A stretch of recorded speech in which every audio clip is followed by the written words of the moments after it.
So may I now call our next panel, facilitated by Mr. Tuaimalo, Asamu, Sam.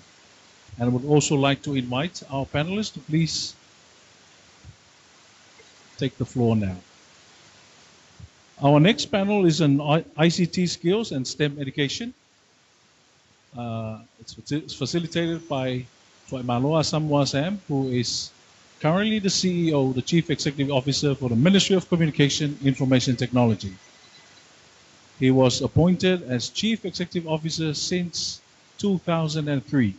He is the longest serving CEO in Samoa. Please put your hands together to welcome our fourth panel for the day.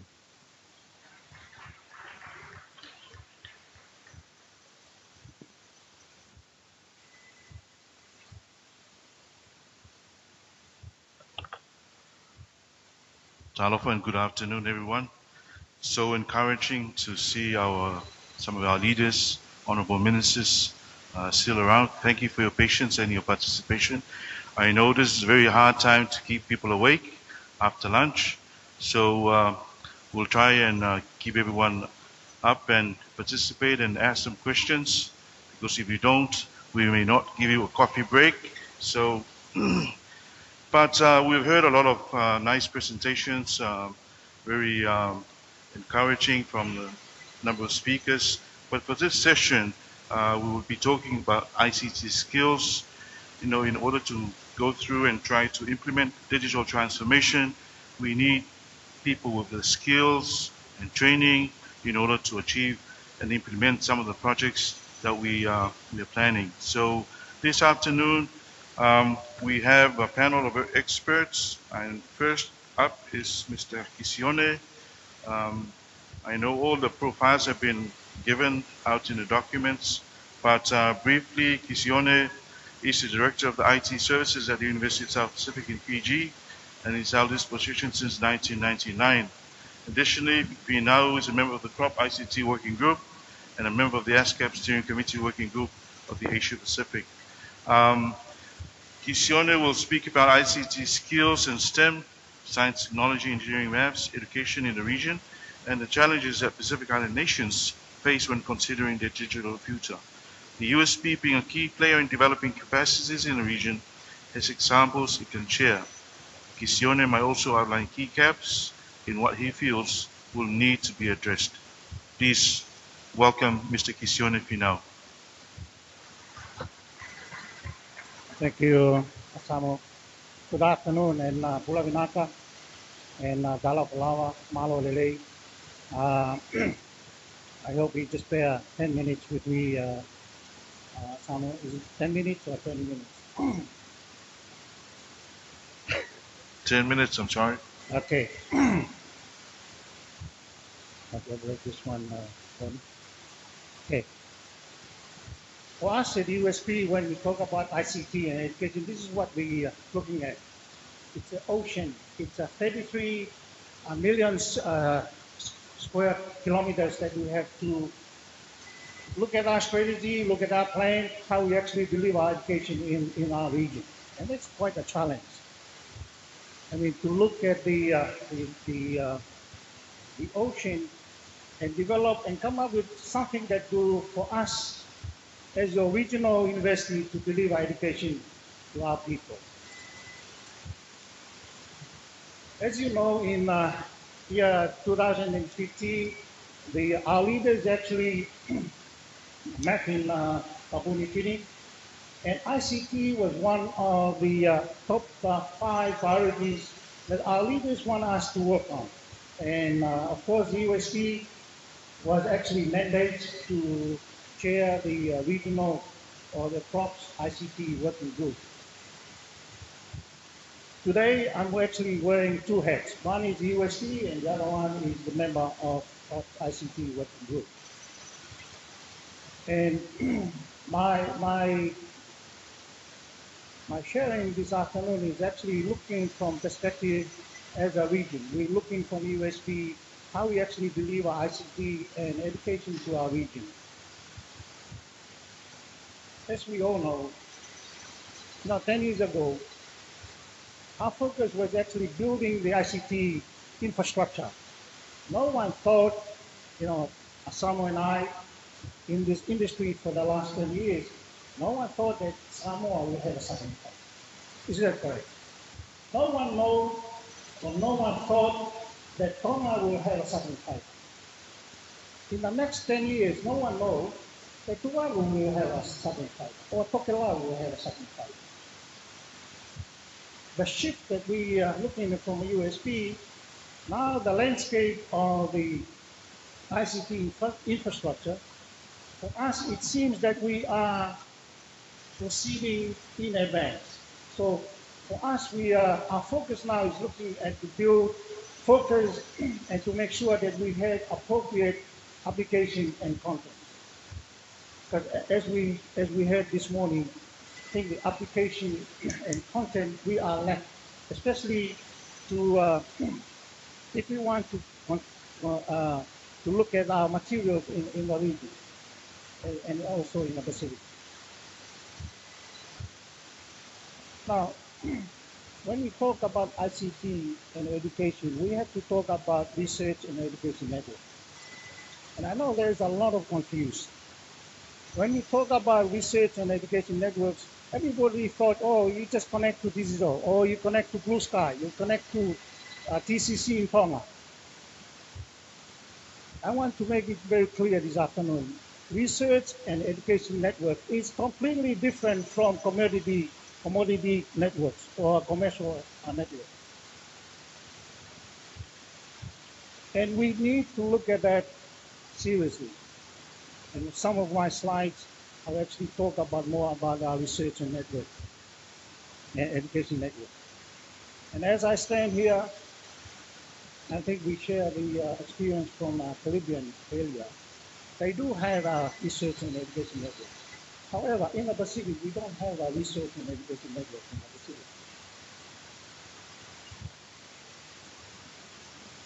As I've said, the research and education network, it's something that we build, that we connect schools, institutions, that they focus in research. And if you look at my slides here, USP has been connected to the, very fortunate, to Australian Academic Research Network. Of course, we have to pay the price of monopoly TV last connect to ARNet. And only last month, FMU, or the Fiji National University, was able to connect to ARNet as well. Now, I want to also share that with submarine fiber made available in the Pacific, there's a huge capacity that's available. It's a huge, massive capacity that's actually landing here in Samoa, landing in Tonga, Vanuatu, and other countries in the Pacific. However, when we look at utilization, for example, in Tonga last year, only 2.8% utilized the capacity in Tonga. Now, you said, look, why Kisi is talking about this? Because there are lots of capacity sitting there idle. Why don't we utilize that capacity sitting there idle for education or for health? Let me give you a very simple mathematics of how this massive capacity that we have in the region. Let's take an example. For submarine fiber, normally it has 32 microwaves. And I'm not sure about, I think Pepe will go the, I'm not sure about the capacity that Samoa has. But Tonga has 230 gigabit per second is their capacity. Let's say they configure 2 microwave and for operation. That's 20. Now, the total utilization in Tonga in last year, it was only 1 gigabit. In simple calculation, that out of the capacity, only 2.8% of their capacity to use income. And I'm sure, Minister, this is what happened in Samoa. With the huge capacity that you have in Samoa, I'm sure that if you already consider two microwave, let's say 20 gig.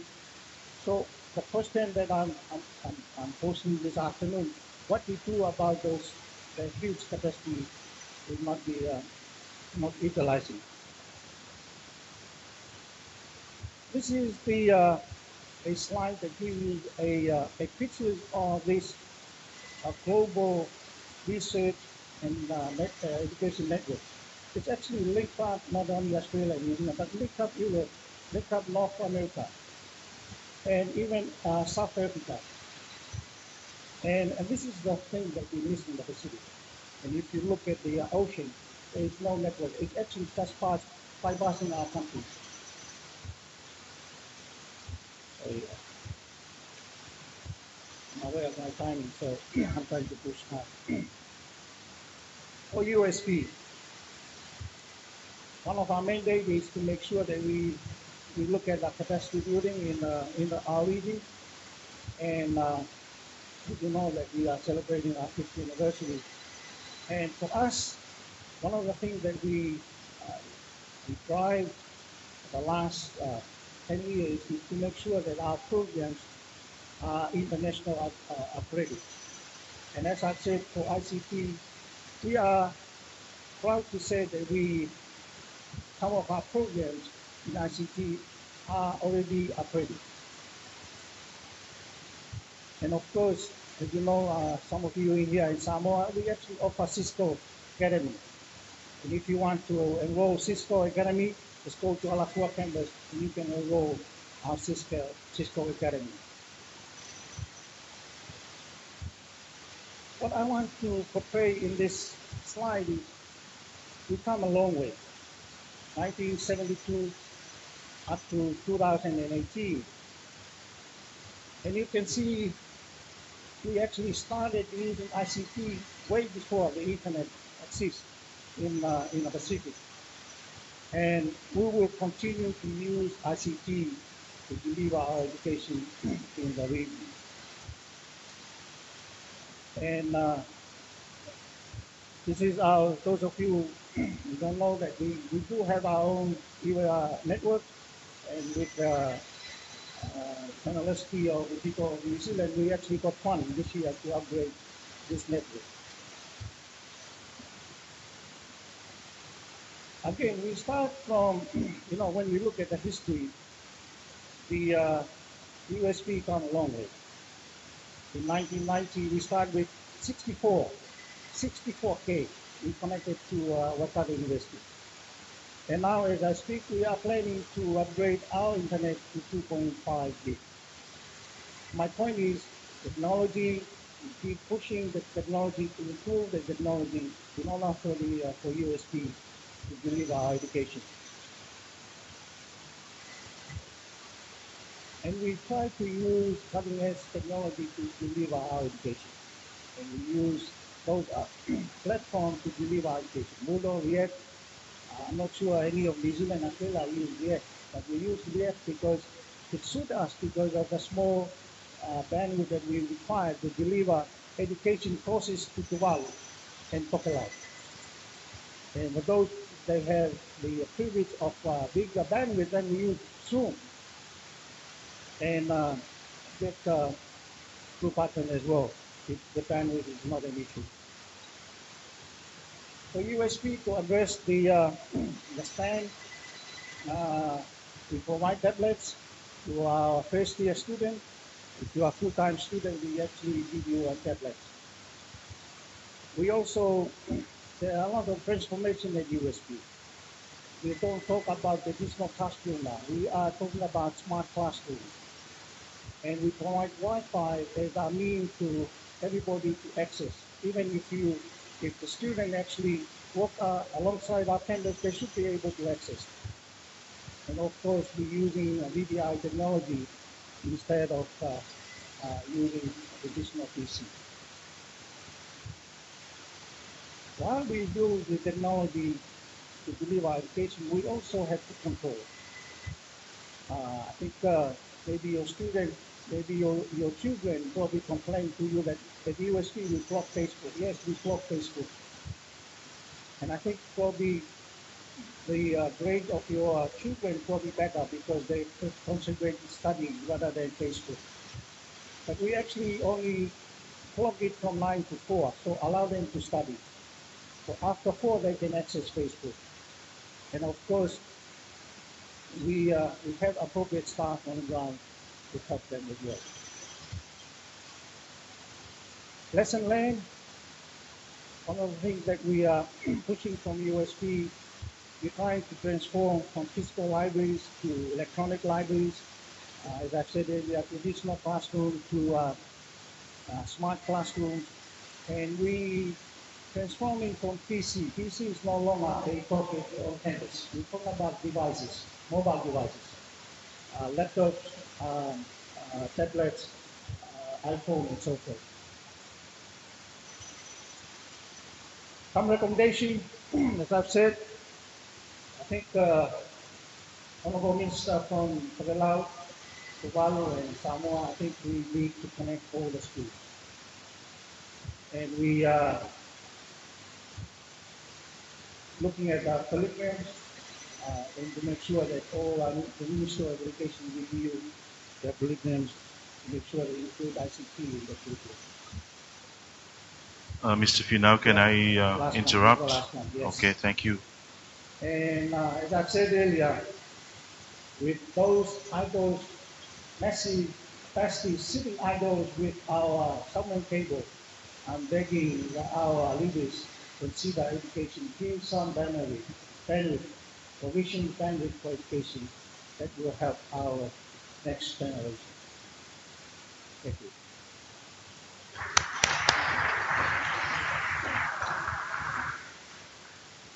Malo Pito and Vinakavakalevu Finau, thank you very much. I'm pretty sure the ministers have heard you, the leaders. I think you're asking for free internet with a USP, so hopefully it will come. But thank you very much. We'll leave the questions to the end of the session. But next up will be Ms. Deanne Thomas from Kayatu Maori Co-Education in New Zealand. She has a long profile in the documents as well.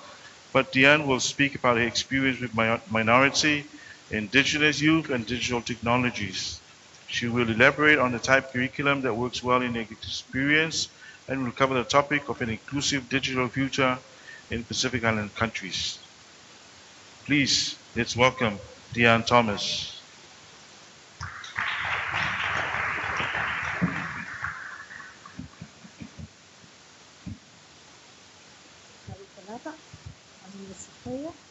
Togana, malo lele, malo lava, tina kuto kato, and for any people that speak English, toga. Ko tēnei i tuataki ki te ringa rawa. Nāna te tīmatanga, nāna hoki tōtina o ngā mea katoa. Kami aki, kamihi aki. Tuarua he uri tēnei ngana te kaunini ki Aotearoa. E tino honore tēnei tū I wāinga I a koutou, o tira ki a koutou I tono mai ki au ki a tū mai, tina koutou katoa. So I'm a little brown girl from just over the ocean, who is stoked and delighted and honoured and privileged to be with you this afternoon. And actually I'm not going to talk about any of those things here. I'm going to talk about something that nobody else has really touched on except briefly this morning, but it's hugely important that the work that you're going to do, to the work that we've already done. And I'm very proud to be standing here by Helen too, and Ian as well, because we're all on the same wavelength, and it's a wavelength that hasn't been explored yet, but needs to be. And that is the culture, language, and identity are absolutely essential to any framework that you develop going forward. And so the experiences that I want to share with you today are about New Zealand and how we did not do that and the impact of that on our mokopuna. A very well-known tupuna of New Zealand, Māori, died in the 1950s, left a whakatauki that is thought about by many time and time again and in many different contexts. And it goes like this: such and such and such and such, it's a long one. Ko tō ringa, ki ngā rākau o te Pākehā, hei oranga mo tō tinana. This is his advice to his young people. Put your hand on the rākau of the Pālangi, because those are the tools that will help you, that will physically help you. Ko tō ngākau ki ngā taonga o ngā tupuna, hei tiki tiki mo tō māhunga. But keep your heart on the teachings of your ancestors, for they're what will keep you safe. Tiki tiki is a top knot of hair that our ancestors wore as they were going into battle or to show mana and prestige. And the third line is, ko tō wairua ki te atua, nāna nei ngā mea katoa. And that's the bit that I don't need to explain to you, because you're much better at that than me. Your spirituality to the atua, because he is everything. But the other two, about your hand on the tapu, the tools of the Pālangi, is one, and your ngākau to who you are as cultural entities, as your own individual cultural entities. So briefly, my background is in education, and I've done everything from teaching to learning my own language to supporting teachers to do all sorts of amazing things. And then along came a rise, I guess, in the status of Māori Indigenous education in New Zealand. And it's not very old. My kids, who are in the 30s now, were the very first graduates of the first 5 fully immersion Māori language schools that we had. So Māori education is only 25 years old, max. Even today, though, we have less than 400 learning places in this massive country of ours that teach through the Indigenous language. Now, that's not very many. We've got about 50,000 teachers and thousands of schools, and we're talking about less than 400. So there's another thing that springs to mind about this, is that you and I, all of you, most of you, and certainly I, all live in a land that was colonised. Right through the 1800s, every single one of us. But one of the key differences is that our colonisers, they didn't go home. And so the situation that we deal with in New Zealand is quite different than what you may be dealing with here. But I'm delighted as to be able to give you to take this chance to say, please don't do what we are now having to do, which is chase along behind on the digital divide. We have a national curriculum in New Zealand, and it's made up of 2 documents. One is called the New Zealand Curriculum, but you're not surprised about that. The other one's called Te Marautanga o Aotearoa. Partnered together, they make up our national curriculum. So there's thousands of schools working here, there's 400 schools working here. The majority of Māori kids are here in a big number of schools. The majority of teachers in these schools are non-Māori. Now, when your children come across and they settle in Otara, or they settle anywhere in South Auckland, they often don't get a very good deal in our schooling system, for the same reason that my kids don't, because the teachers that are fronting them are different language, different culture. Digital technology is a framework. And I'm saying to any of you that the framework is the easy part. The ground underneath the framework must be about language, culture, identity, protection. Let's take a wee example. Somebody mentioned Facebook. Kisione was talking about Facebook. When Facebook first came and hit all our kids, we thought, yes, we can talk to our nannies on Skype and we can do this and we can do the next thing. And sometimes you cannot get to a funeral at the other side of the country, but you can watch the live stream.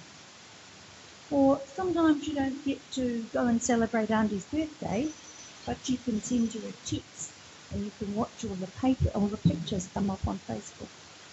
But there's something else that Facebook does too. One, it creates a reason for not going to those face-to-face cultural activities. I can keep my money in my back pocket and I can watch the pictures and I can live stream them. Two, it validates not participating in culture. And three, it creates a culture that allows users to do and say whatever they like with no repercussions. And any of you that are really busy Facebook people will know that an argument between two people can upscale like mad. And the language that our young people are using on social media is absolutely not acceptable. It's a language that didn't exist in Te Reo Māori 6 or 7 generations ago. And so I guess I'm encouraging you that as you build your whale, one pau at a time, that the whāreke is already set in place. This session was supposed to be at STEM. So in New Zealand we refer to STEM as science, technology, engineering, maths. Some of us call it STEM by putting an A in, A being for the arts. What about if STEM, the essential skills of ICT, were not science necessarily, but social equity, social and cultural equity? That the T was traditional knowledge, that the E is empathy, and that the M is mana enhancing. Now, if all of those sort of things were what you based your ICT framework on, then your kids are going to advance so much faster than ours did. And that comes from, many years of being the one that chases the tails of national initiatives to remember that there are children in New Zealand who speak another language as their first language. That there are schools in New Zealand who only teach in that language. But because of the nature of the company, we are one culture dominant. We had a lovely chat about this at lunchtime, and it's always very easy to look back retrospectively and say, oh damn, we should have done it like this. It's much harder if you're the this and you're the tail behind that's trying to do the catch up. So I've had lots of experience with curriculum writing. One was in that first set that I talked to you about, the Māori medium curriculum for Reo Māori. Every subject, by the way, I'm not talking about just a language, I'm talking about science, maths, social sciences, a lot. And from early years, preschool, right through to secondary school. And the second of those was just recently last year, when we had to rewrite that curriculum to include digital technologies. Now what happened there was really interesting. The plan was that English medium and Māori medium would work together side by side, hand in hand, and develop something that was going to work for everybody. But what happened was that our government changed. And suddenly the pace upped like this. And the talk time became no time. And so, because New Zealand has access to more writers and thinkers in the English language, they went away and did it. And then they passed it over and said, here you go, Māori. Do yours from here. Make it the same. Just do a quick translation, because that's all we've got time for. And you can imagine that didn't go down very well with the sector that I worked with at the time. Excuse me, Ms. Thomas. I'll give you 1 minute to wrap up, please. Last question, last thing then. Take the people with you Do it with them and not to them. Build your whare from the bottom up, one pau at a time, but make sure that the whare that underpins the lot is secure. Tēnā koutou katoa. Ahi whare. Thank you very much, Summers. Thank you for that lovely presentation, new experience. Thank you very much. Next up is Ms. Helen Jamison from the Department of Internal Affairs in New Zealand. And having spoken previously, I think Helen would just add in on some of the initiatives that the government of New Zealand is taking to enhance digital skills of the population and the next generation workforce. The floor is yours, Ms. Jamison. I'll probably only talk from here. There's just a few elements. One of the things I wanted to touch on, which is more referring back to how the government system as a government works and so on, was the critical piece that we did right at the beginning, which was about our executive leadership. Chief executives, senior leaders, was that they needed to be taken on a journey as well in terms of how we needed to transform from a digital perspective. And so there was some very deliberate and quite structured work that we did right at the very beginning in that context. And it was focused around masterclass concepts. So we brought in international thought leaders, and this was to expand non-technology, non-ICT leaders so that they could understand both the opportunities and the challenges and the things that they needed to be thinking about as leaders as we went through and embarked on digital transformation. So some of the people that we brought in were people from MIT, Procter & Gamble, McKinsey, to really challenge people's thinking so that they could take that back into their own agencies. But it also provided them with a very safe place to discuss and explore how their role needed to change in a digital world.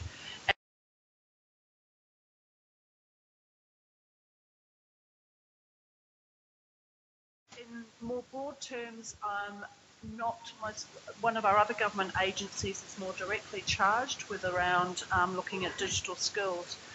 And as Deanne said, there's also a whole lot of work that has been going on around the refresh of the curriculum, particularly with a view to digital technologies, but elections altered the pace and the way and the approach of how that went on. One of the other aspects that I would pick up on is in the context of our new government, and I referred to the Ministerial Advisory Group, which is a key component of that is around digital inclusion. And that's to start challenging us to also start thinking, and particularly from a policy setting perspective, as we're thinking about skills and what we need as a government system, as Deanne said, is to pick up those voices that we haven't necessarily picked up before, and to actually deliberately design them into our policy processes as well as our delivery side as well, because there is a real danger that will actually widen the digital divide and will actually disengage people if we don't get this right.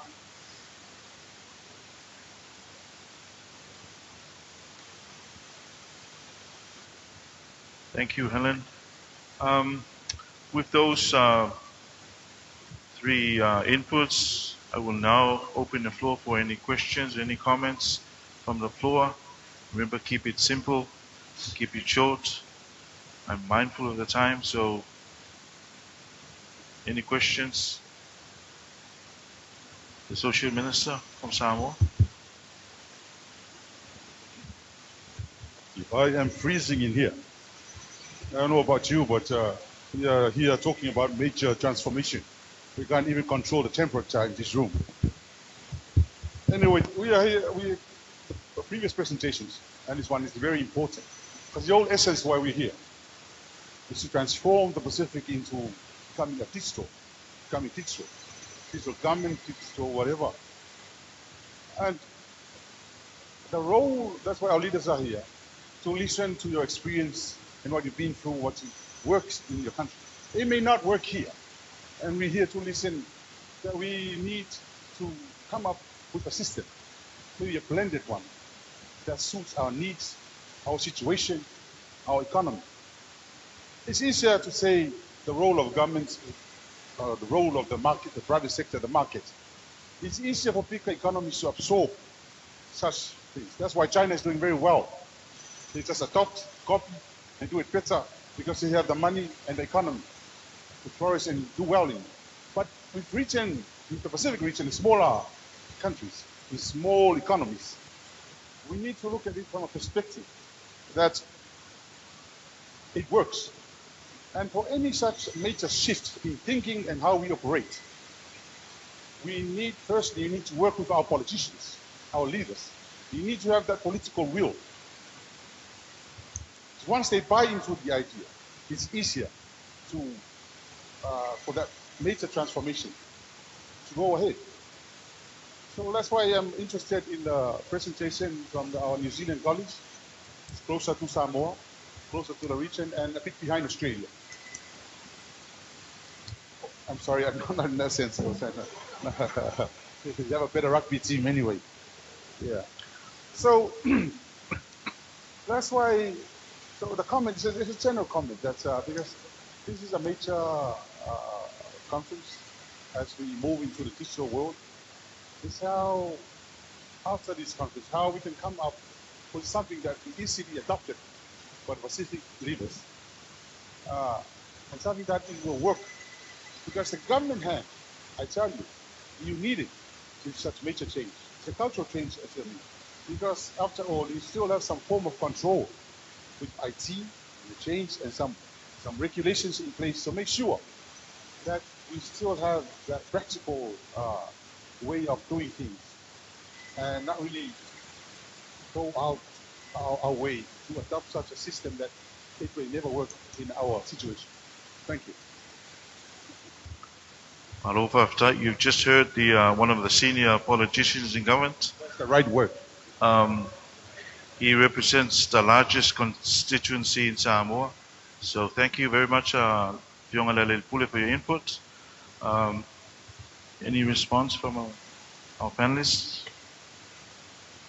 I'd just like to endorse that, yeah, it's really important to find your own way in that, and it will be your own journey. But I mean, we were small as well, so which is why, but you're right, you need the political buy-in of the leaders and so on. And for us, that was manifested through that cabinet mandate, and that makes it enduring because that means that survives, through government change and things like that. It gives you something to hang and anchor off, but leave it at a reasonably good high level and principles based if you can, because then that gives you the freedom to move and change as you need to, as your circumstances change. But it's the thinking as a whole, so that you're driving for that change across a system with putting citizens at the centre, which we have found really effective for us.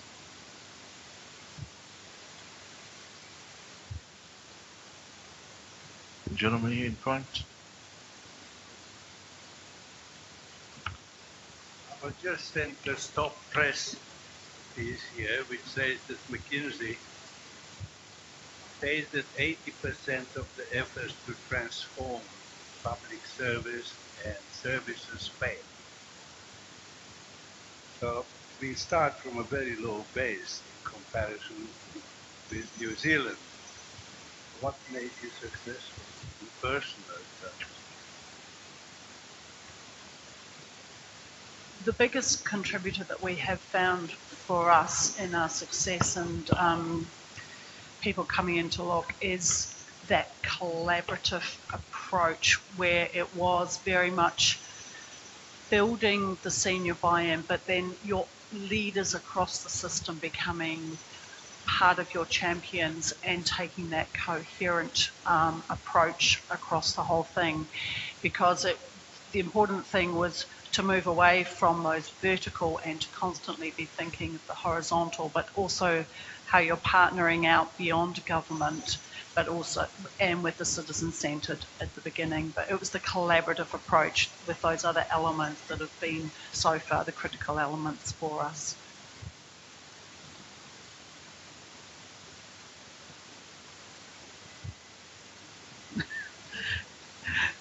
We're more beautiful. One last question from the back there.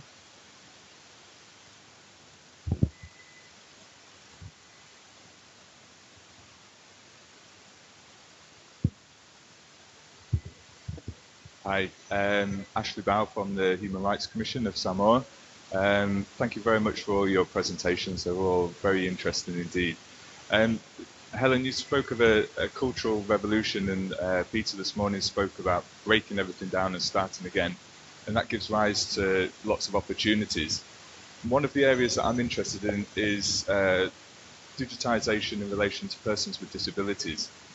What has New Zealand done in the digital revolution to ensure a minimum that persons with disabilities have equal access, but also to break down some of the barriers that they experienced prior to the digital revolution?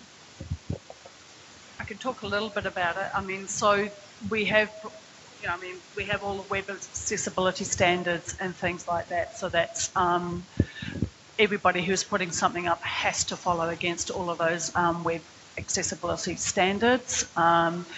And there's a whole lot more work going on in that space at the moment, and there's actually a large consultation actually running at the moment in New Zealand to see what we need to do more to do and improve it. But I'd also go back to one of the other points as well, is that it's not just digital per se, and it begins and ends with digital. It's about the right service mix for the right circumstances as well. And it's also about how you enhance the technology and the opportunities that you've got there to build the time in for where you need more human interaction, more human face. And there's a whole lot more work that we also have to do in the provision of services and thinking beyond who else can help us, I mean, from a government perspective in terms of what those services might look like as well. So who else out in the broader New Zealand community and society can help with delivering and being that access point or that human contact point if we need that as well. So it's a blend of things that needs to go on in that place, in that space.